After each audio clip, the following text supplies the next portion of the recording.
मैं डॉक्टर रश्मि वशिष्ठ, सह आचार्य राजनीति विज्ञान, गवर्नमेंट कॉलेज जयपुर।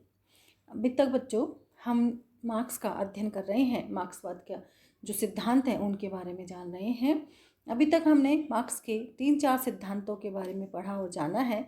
आज हम मार्क्स का अतिरिक्त मूल्य का सिद्धांत क्या है और कैसे लागू होता है और क्या इसमें व्यवस्थाएं हैं और मार्क्स इसके बारे में क्या कहता है, इन सब के बारे में हम आज पढ़ेंगे और जानेंगे। कार्ल मार्क्स ने अतिरिक्त मूल्य के सिद्धांत का विवेचन अपनी पुस्तक दास कैपिटल में किया है। मार्क्स का उद्देश्य पूंजीवाद का अंत करना था। उसके संपूर्ण अध्ययन और जो भी व्यवस्थाएं हैं उसमें हमें यही देखने को मिलता है कि उसके द्वारा पूंजीवादी व्यवस्था का विशद अध्ययन किया गया है और यह पता लगता है कि वह पूंजीवादी व्यवस्था को खत्म करना चाहता है। जो अर्थशास्त्री उसके विचारों से सहमत नहीं हैं, उनके द्वारा भी मार्क्स के अध्ययन की गंभीरता और विश्लेषण की सूक्ष्मता को स्वीकार किया गया है। इस संबंध में यह विचार जो है वो सर्वाधिक महत्वपूर्ण है, अतिरिक्त मूल्य का सिद्धांत। लेकिन अतिरिक्त मूल्य के सिद्धांत को समझने से पहले हमें यह भी जानना जरूरी है कि आखिर मूल्य क्या है और श्रम क्या है और मूल्य के श्रम का सिद्धांत क्या है। जब तक हम इन सब चीज़ों के बारे में जानेंगे नहीं, तब तक मार्क्स के अतिरिक्त मूल्य के सिद्धांत को समझना थोड़ा कठिन हो जाएगा हम सब लोगों के लिए। तो मार्क्स का जो अतिरिक्त मूल्य का सिद्धांत है, उससे पहले हम ये जान लें कि मूल्य का श्रम सिद्धांत क्या है। मार्क्स के अनुसार प्रत्येक वस्तु के 2 प्रकार के मूल्य होते हैं, एक उपयोगी मूल्य और दूसरा उसका विनिमय मूल्य। उपयोगी मूल्य के मार्क्स में ये कहता है मार्क्स कि किसी वस्तु का उपयोग जिस व्यक्ति के लिए जितना होता है वह उपयोगी मूल्य कहलाता है। और विनिमय मूल्य जो है वो ये है कि प्रश्न है कि जब किसी वस्तु को बाजार में बेचा जाता है और उससे जो धन प्राप्त होता है वह उसका विनिमय मूल्य कहलाता है। तो इस प्रकार से अगर एक प्यासे व्यक्ति के लिए पानी का बहुत ज़्यादा महत्व है, लेकिन जिस व्यक्ति को प्यास नहीं है उसके लिए पानी का कोई महत्व नहीं है, उसी प्रकार से वो कहता है कि 1 टन गेहूं के बदले 2 थान कपड़ा या 1000 रुपये की धनराशि प्राप्त की जा सकती है, तो यह 1 टन गेहूं का विनिमय मूल्य है। तो इस प्रकार मार्क्स दोनों ही मूल्य को हमें समझाने का प्रयास करता है। मार्क्स के अनुसार अर्थव्यवस्था की विवेचना की दृष्टि से विनिमय मूल्य का ही महत्व है। सभी वस्तुएं बाजार में बेची और खरीदी जाती हैं। सभी वस्तुओं में न्यूनाधिक मात्रा में कहीं ना कहीं मार्क्स का कहना है कि श्रम विद्यमान होता है। बिना श्रम के कोई मूल्य नहीं हो सकता है। इस प्रकार के श्रम को सामाजिक दृष्टि से वस्तु के निर्माण के लिए आवश्यक श्रम कहते हैं।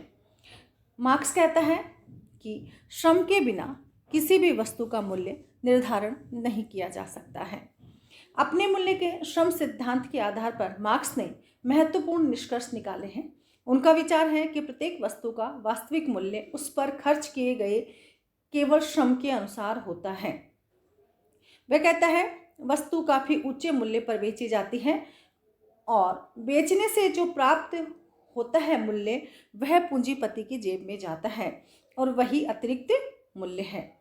मार्क्स के शब्दों में, स्वयं के शब्दों में, यह उन 2 मूल्यों का अंतर है जिसे मजदूर पैदा करता है और जिसे वह वास्तव में पाता है। अर्थात मूल्य श्रम जो उत्पादन करता है मजदूर और श्रम के बदले जो उसका पैसा मिलता है, उन दोनों के बीच का जो मूल्य है वह श्रम अतिरिक्त मूल्य है। मैक्सी के शब्दों में यह वह मूल्य है जिसे पूंजीपति श्रमिकों के खून पसीने की कमाई टोल टैक्स के रूप में वसूल करता है। इस चीज को एक उदाहरण के माध्यम से मार्क्स हमें समझाने का प्रयास करता है। वो कहता है एक मजदूर एक साड़ी 6 रुपये के बनाता है तो उसे 6 रुपये मिलते हैं और उस पर लगने वाली जो लागत है वो 8 रुपये है, लेकिन वही साड़ी बाजार में 20 रुपये में बेची जाती है। तो मार्क्स कहता है इन दोनों के बीच का जो लागत मूल्य है और जो बेची जाती है उसमें 6 रुपये जो है वो मिलते हैं और यही अतिरिक्त मूल्य है जिसे पूंजीपति अपने पास रख लेता है। तो इस आधार पर मार्क्स ये कहता है कि जब किसी वस्तु का निर्माण किया जाता है तो उसमें लागत और श्रम इसके बाद में जब उसे बेचने के बाद बाजार में जो लाभ मिलता है वह अतिरिक्त मूल्य है, और वह अतिरिक्त मूल्य मजदूर को प्राप्त नहीं होता है बल्कि पूंजीपति को प्राप्त होता है। वो कहता है कि जो व्यवस्थाएं थी, सामाजिक व्यवस्थाएं थी, मार्क्स की जो 6 आर्थिक व्यवस्थाएं कहलाती हैं, उनमें भी ऐसा ही हुआ है कि शुरू में तो क्या था कि किसी का कोई वस्तु का उत्पादन नहीं था, सब लोग एक साथ रहते थे, कहीं कोई मालिक और मजदूर दो नहीं थे। उसके बाद में धीरे धीरे इस प्रकार की व्यवस्थाएं उत्पन्न होने लग गई। दास, श्रमिक और जमींदारी प्रथा, इन सब की व्यवस्थाएं होने लग गई। अपने श्रम का उचित पारिश्रमिक नहीं मिलता है एक श्रमिक को, क्योंकि श्रमिक के पास उत्पादन के साधनों को खरीदने की शक्ति नहीं होती है। वे बाध्य होकर अपना श्रम पूंजीपतियों को नाम मात्र की कीमत पर बेच देते हैं, क्योंकि उन्हें पैसे की आवश्यकता होती है। तो मार्क्स का ये जो सिद्धांत है वो आलोचकों की दृष्टि में श्रेष्ठ नहीं कहा जा सकता है। उनका मानना है कि इसमें बहुत सारी कमियां हैं।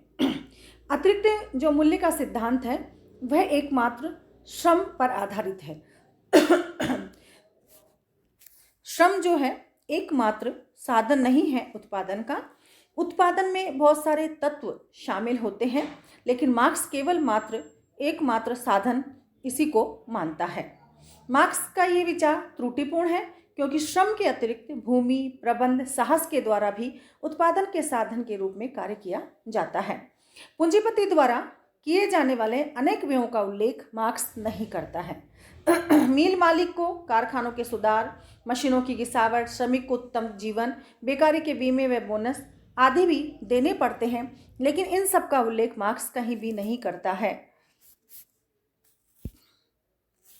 मार्क्स सिद्धांत जो है वो अस्पष्ट है और बहुत ज़्यादा ऐसे बोलचाल की दृष्टि में बढ़ावा देने वाला सिद्धांत है। कोई भी हमें यह नहीं बता सकता कि मूल्य से मार्क्स का वास्तव में अभिप्राय क्या है, और मार्क्स जो मानसिक श्रम है उसकी भी उपेक्षा करता है, क्योंकि मानसिक श्रम में तकनीकी ज्ञान, प्रबंध पटुता, व्यवसाय कुशलता और वस्तुओं के निर्माण और तैयार करने में जो चीज़ें उपयुक्त में आती हैं उन सब की मार्क्स अवहेलना करता है। सिद्धांत ये जो है वो विरोधाभासपूर्ण है। मार्क्स के अतिरिक्त मूल्य के सिद्धांत में अनेक विरोधाभास भी देखे जा सकते हैं। मार्क्स एक और कहता है पूंजीपति अतिरिक्त मूल्य अथवा लाभ प्राप्ति के लिए नई मशीनें लगाता है, किंतु दूसरी ओर ये भी कहता है कि मशीनें, कच्चे माल आदि से कोई अतिरिक्त लाभ प्राप्त नहीं होता है, तो अतिरिक्त मूल्य तो केवल श्रमिकों से ही मिलता है। मार्क्स का ये कथन भी ठीक नहीं है कि अतिरिक्त मूल्य से स्वतः नई पूंजी बनती चली जाती है। यदि ऐसा होता तो कंपनी को ज़्यादा ब्याज पर ऋण लेने और कंपनी के हिस्से बेचकर नई पूंजी प्राप्त करने का प्रयत्न नहीं करना होता। तो इस प्रकार मार्क्स का ये सिद्धांत बहुत ज़्यादा विरोधाभासपूर्ण है। अपनी ही कही बात को कई बार मार्क्स काट देता है। अतिरिक्त मूल्य का जो सिद्धांत है वो आर्थिक कम है और प्रचार करने वाला ज़्यादा है।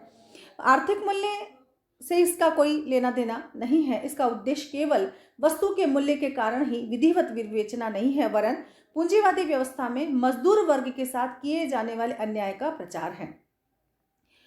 मैक्स वीयर ने भी यह स्वीकार किया है कि इस विचार को अस्वीकार करना असंभव है कि मार्क्स का सिद्धांत आर्थिक सत्य के स्थान पर राजनीतिक और सामाजिक नारेबाजी है।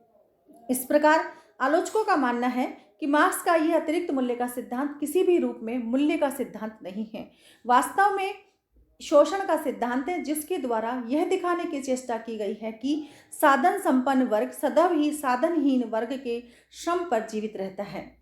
तो इस प्रकार हम कह सकते हैं कि मार्क्स का यह सिद्धांत विरोधाभासपूर्ण है तथा एक तरफा है, और यह प्रचार का साधन ज़्यादा है और आर्थिक काम कम करने का सिद्धांत कम पाया जाता है। मार्क्स का यह सिद्धांत पूंजीपतियों के विरोध में दिखाया जाने वाला सिद्धांत है। मार्क्स का यह सिद्धांत मूल्य और दाम आदि दो शब्दों का प्रयोग मनमाने और अपने ढंग से करता है। अपने ग्रंथ में मूल्य के सिद्धांत का प्रतिपादन किया है जिसे स्वीकार नहीं किया जा सकता है। मार्क्स का अतिरिक्त मूल्य का सिद्धांत में यह भी कहा जाता है कि मार्क्स केवल ये देखता है श्रमिक श्रम लगाता है, लेकिन वह यह नहीं देखता कि पूंजीपति अपनी भूमि लगाता है, अपना समय लगाता है, अपना दिमाग लगाता है, अपना मानसिक श्रम खर्च करता है, अपना समय भी उसको देता है। इन सब बारों में मार्क्स नहीं सोचता है।